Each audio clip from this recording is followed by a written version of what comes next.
নিশ্চিত করে বললেন যে ডিসেম্বরের মধ্যেই নির্বাচন হবে। আরো অনেকে গুরুত্বপূর্ণ ব্যক্তি বলেছেন সরকারের।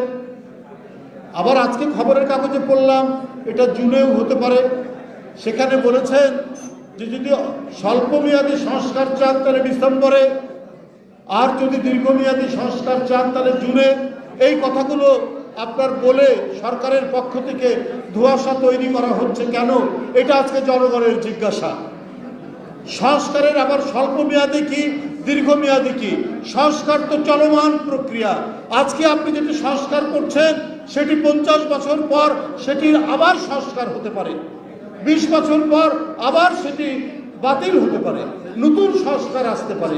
তাহলে এই কথাটি আসছে কেন যে আজকে স্বল্পমেয়াদী সংস্কার হলে ডিসেম্বর আর দীর্ঘমেয়াদী সংস্কার হলে এইটা জুন?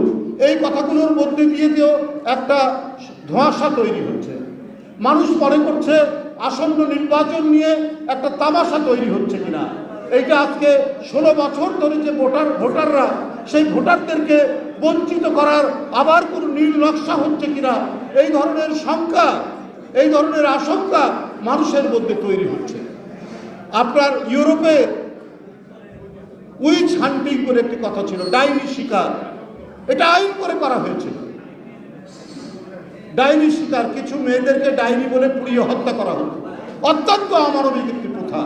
1735 সালে সেটি রদ করা হলো।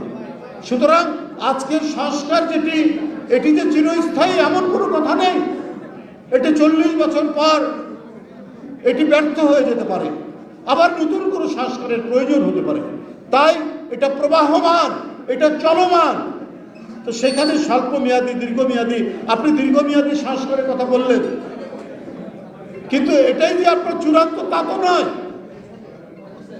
তো সুতরাং এইসব কথা বলে জনমনে কোনো ধোঁয়াশা তৈরি যদি সরকার করেন, তাহলে সরকারের প্রতি মানুষ একটা বড় ধরনের অনাস্থা তৈরি হবে। এইটা দয়া করে করবেন না। কারণ এই অন্তর্বর্তী